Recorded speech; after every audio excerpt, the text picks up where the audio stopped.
Okay, so we're on to our seventh practice problem. Again, an angle launch problem, the second of our angle launch problem.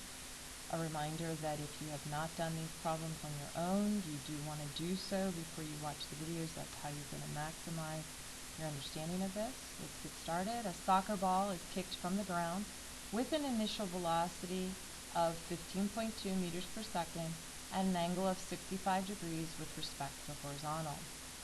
The question is, what is the final velocity of the ball when it hits the ground? Now, I want to be clear on this, when it hits the ground.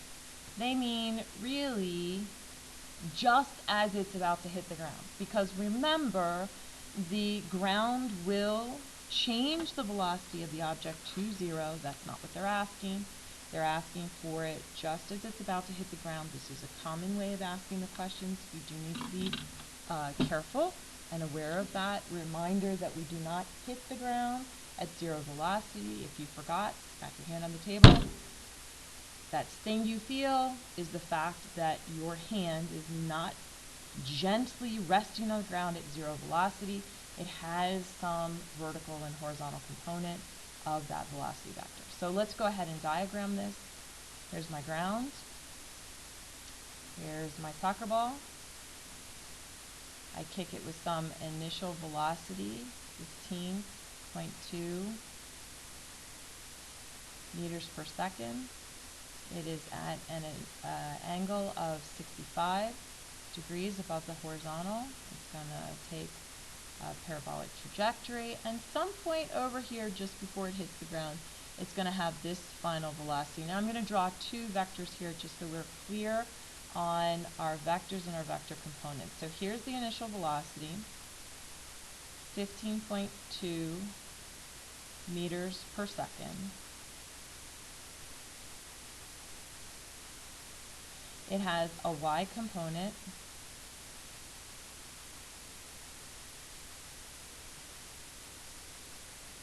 of 15.2 times the sine of 65, and it has an x component for that initial velocity of 15.2 times the cosine of 65.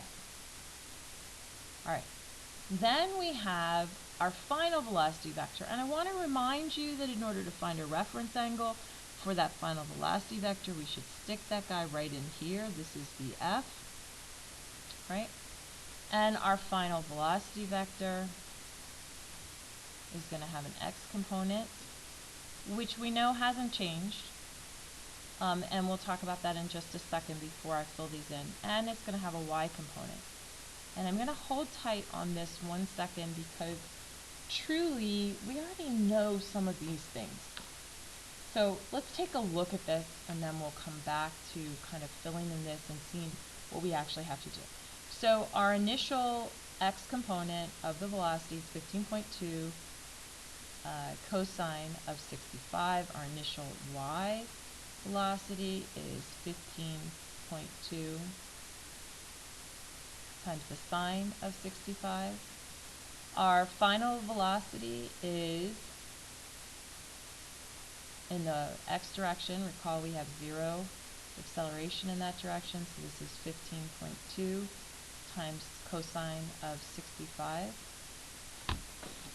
I have no idea what my horizontal component of my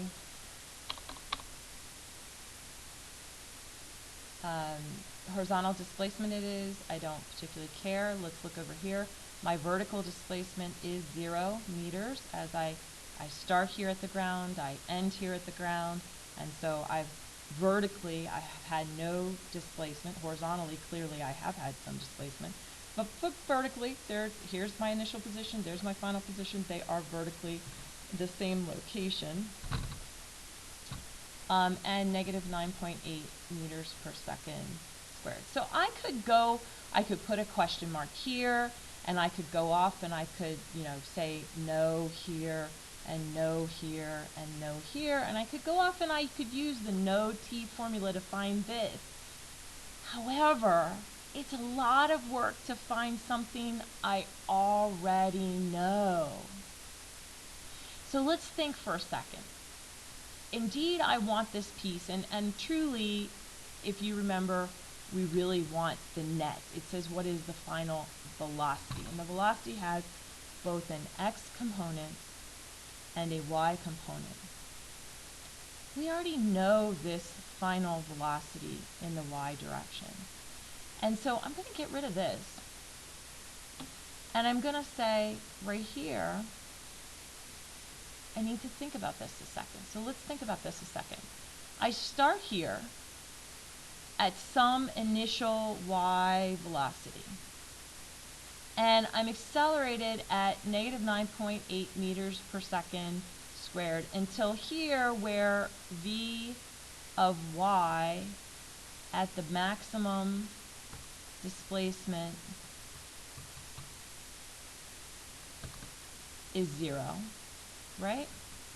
And then I'm accelerated from 0 back down that same distance that I've traveled at negative 9.8 meters per second squared. So my final velocity in the y direction, this arrow will be the same size as that arrow.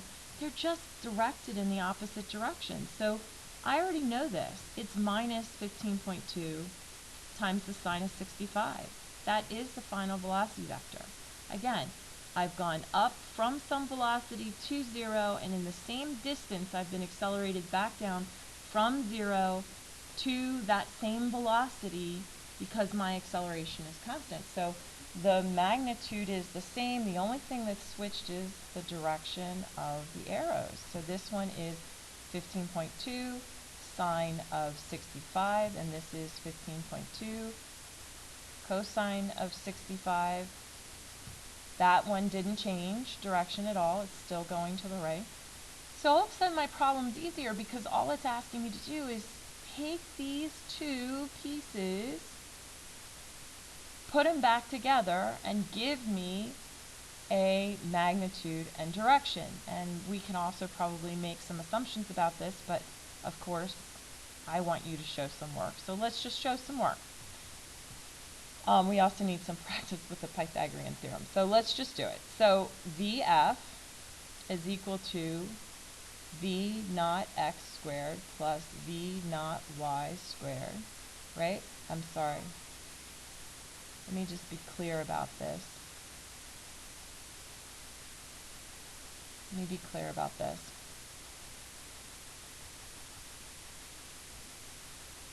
Sorry, VFX squared, VFY squared, right?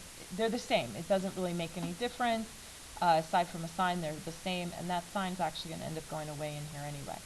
So VF is equal to the square root of 15.2 cosine of 65 plus minus 15.2 sine of 65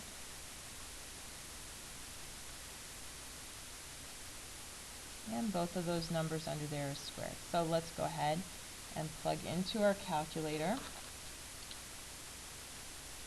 So square root of 15.2, make sure that we're in parentheses if we're going to kind of do it in one fell swoop, 15.2 times the cosine of 65, close parentheses, close them again and square it, plus, open your parentheses, minus 15.2 times the sine of 65, close the parentheses, close them again, square it, and then make sure you close that last set of parentheses. And it should be absolutely no surprise that the magnitude of that velocity vector is 15.2 meters per second. Now let's determine the angle. Again, we intuitively know what this angle is. Using a little bit of geometry, we should be able to figure it out. We were here at 65 degrees.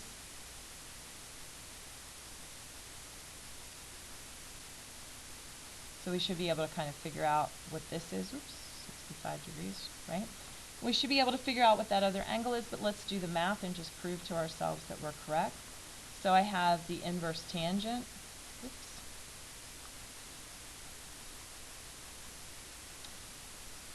And theta equals the inverse tangent of the the y component, which is 15.2 sine of 65 over 15.2 cosine of 65. And so theta, plug that in, inverse tangent, that's in parentheses, 15.2 times sine of 65 divided by 15.2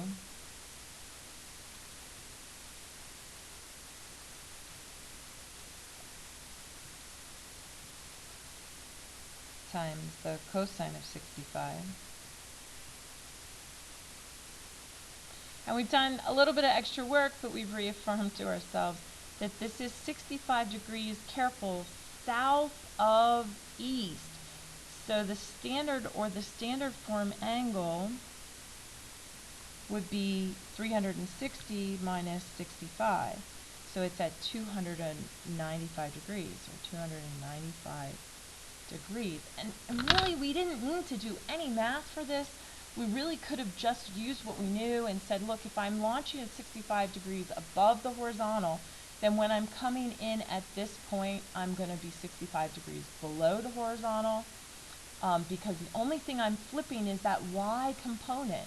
You know, x stays the same, y stays the same in magnitude, and so I'm just flipping the direction. And so if I'm really careful about thinking about it, I shouldn't have to do any math. I just have to, you know, kind of do some explanation here.